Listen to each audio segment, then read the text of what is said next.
There's this thing that happens when you start making records. These people come into your life and they tell you there's certain things that you can and can't do. You can't play this certain type of music because it may be perceived as, well, that may be too country. Or then play another type of music and they say, well, I'm sorry, that's too rock and that won't work. There's people that are going to try as a singer and a songwriter and as an artist to convince you that you can't play songs that work for country and work for rock. And I've always kind of felt like that was bullshit, yeah. Because when I was growing up, I used to have this old busted transistor radio that I would listen to. And the dial didn't work to let you know what you were listening to. You just kind of thumbed through until the static stopped.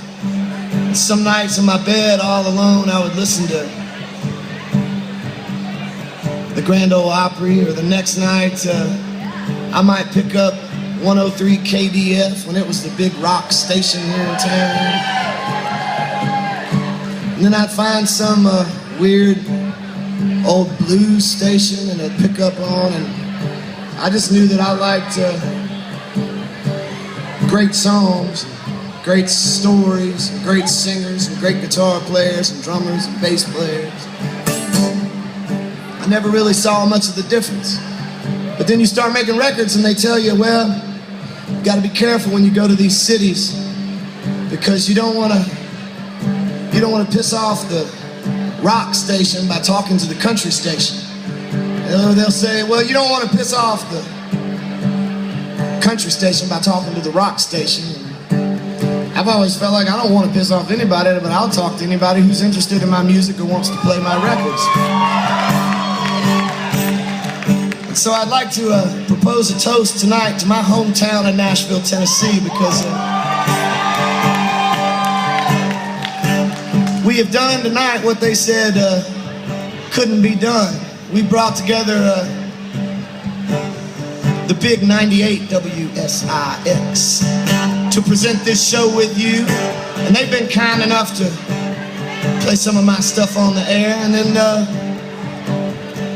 we went and invited our old friends WRLT Lightning 100 to help us with this show. And so for those that tell you that you can't get those radio stations to support something, I'd like to say thanks to both of them, to Dave Rossi and to Bobby Bones and to Michael and everybody at both stations for supporting me throughout the years. And if you look around tonight, there'll be a Lightning 100 banner right next to a 98 WSIX banner, and I say that's a damn fine thing for Nashville, Tennessee. Because at some point, everybody at each of those radio stations and everybody here tonight fell in love with music. There was something that happened. There was something you heard. There was something you saw at a show, and it changed your life forever. I know that happened to me. And I'm still here because of that revelatory moment. So this song is dedicated to Lightning 100. This song is dedicated to 98 WSIX. The song is dedicated to Losers Bar. And this song is dedicated to each and every one of you in Nashville, Tennessee tonight. Way back on the radio dial, I got to live inside a bright-eyed child. Every note just wrapped around his soul. From steel guitar to Memphis, all the way to rock and roll.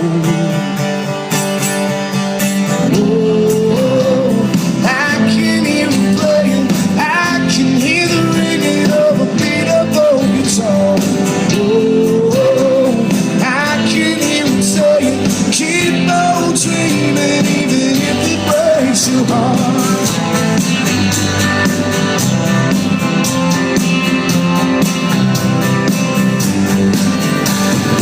Downtown, where I used to wander, old enough to get there, but too young to get inside. I would stand out on the sidewalk, listen to the music. Oh, I can hear it playing, I can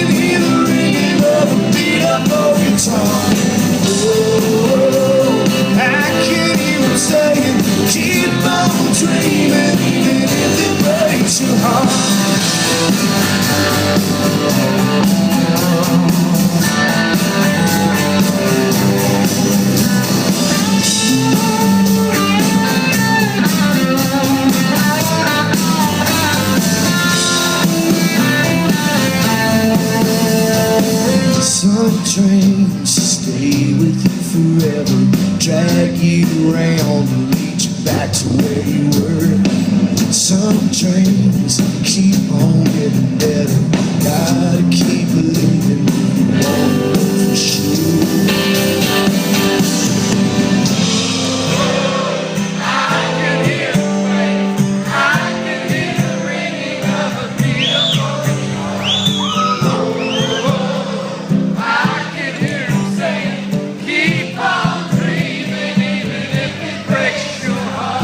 Oh, that was all right, ladies and gentlemen. I always wanted to write one of those songs that I didn't have to make this big speech about, like, hey, I'm gonna break it down now, and I'm gonna ask all of you all to sing along. I would just stop playing, and y'all would sing along just like you did right there. But it's only fair that I share the story about I love you too.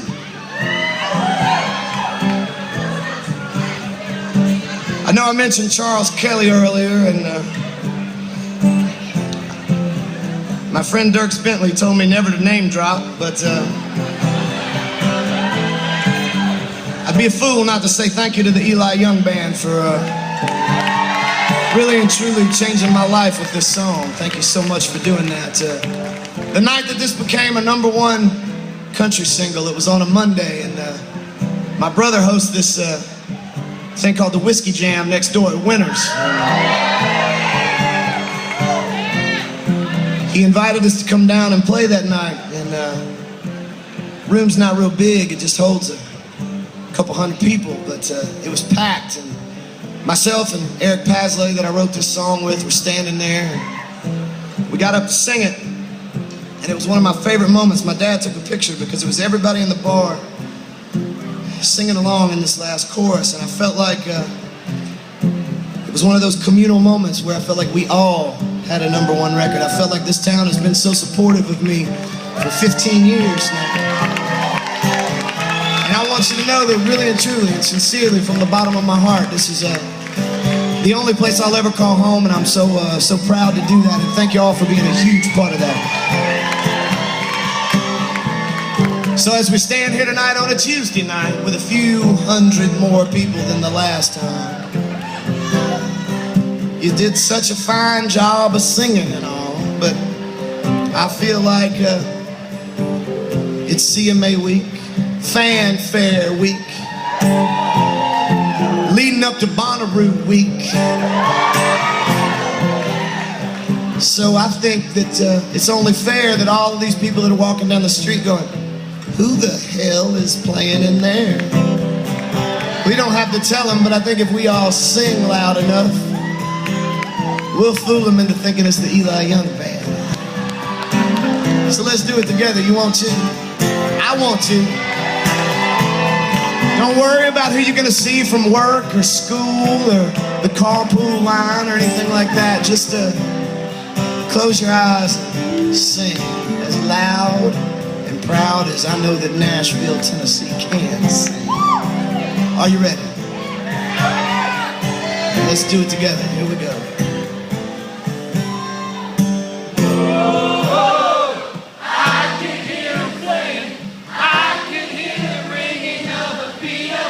A little louder, you can do it.